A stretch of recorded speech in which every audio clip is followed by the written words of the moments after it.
everybody. My name is Don Snyder. I'm the commander of the Capital Area Regional Fugitive Task Force. With me today from the U.S. Marshal Service, I have Assistant Director Andrew Smith from our headquarters. I have Chief Deputy Bob Brandt from the Superior Court of Washington, D.C. And I have Assistant Chief Matthew Silverman from the District of Maryland Marshal Service. On Thursday, February 4th, 2021, members of the U.S. Marshals Capital Area Regional Fugitive Task Force, with the assistance of the District of Columbia Superior Court Special Response Team, were conducting an arrest operation for fugitive Donta Green. Green was wanted by the Baltimore City Police Department for armed robbery and attempted murder. While clearing a residence associated with Green, members of the SRT began taking fire from an individual hiding in a closet. The Deputy U.S. Marshals returned fire, striking the shooter, who was later identified as Green. A task force medic rendered first aid, but Green was later declared deceased. Weapons were recovered at the scene.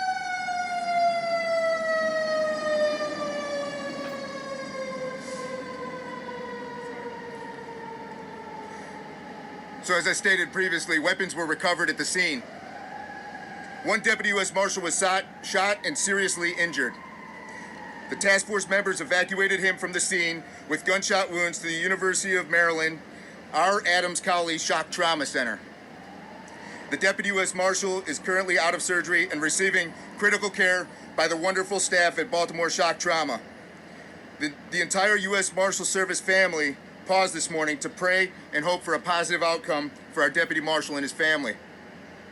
The injured Deputy Marshal is a member of our Special Operations Group and a veteran of the United States Marine Corps.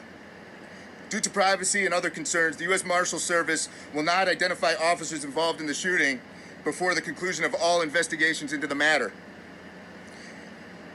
The shooting investigation will be conducted by the Baltimore Police Department.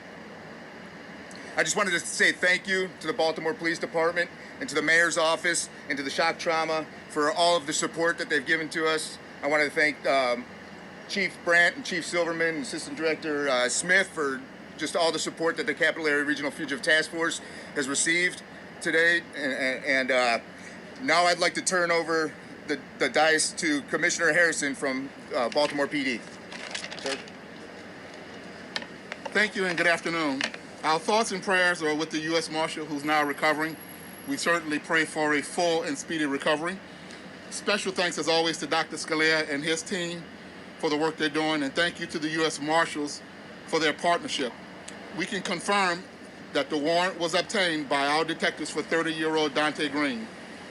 Mr. Green was wanted on a total of 19 charges to include attempted murder, armed robbery, and handgun violations.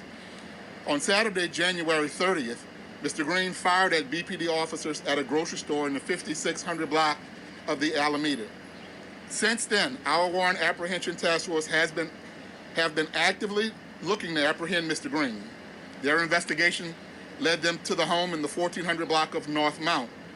Mr. Green was deemed a high-risk fugitive, and our detectives were assisted by our federal partners, the U.S. Marshals. After knocking and announcing themselves, the Marshals made entry into the home, where they were encountered and were fired upon by the suspect.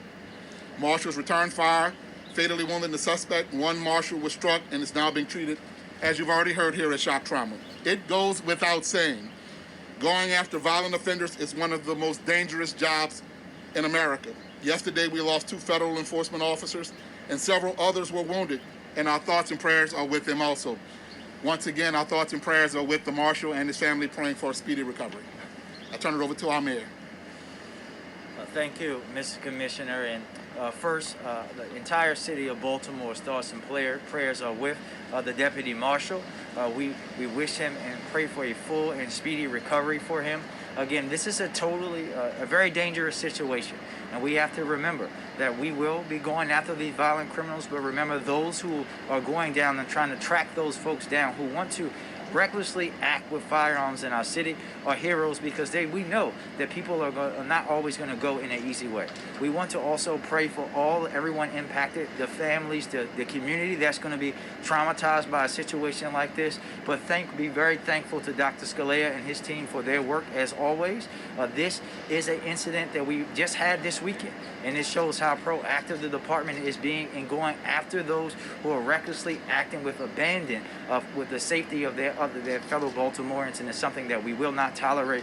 We again want to make sure that we keep in all of our thoughts and prayers with the Deputy Marshal's family and wishing a speedy recovery. And I'll turn it over to Dr. Scalera.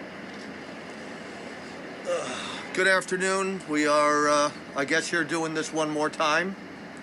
Just before 7 this morning, we admitted a U.S. Marshal with a torso gunshot wound.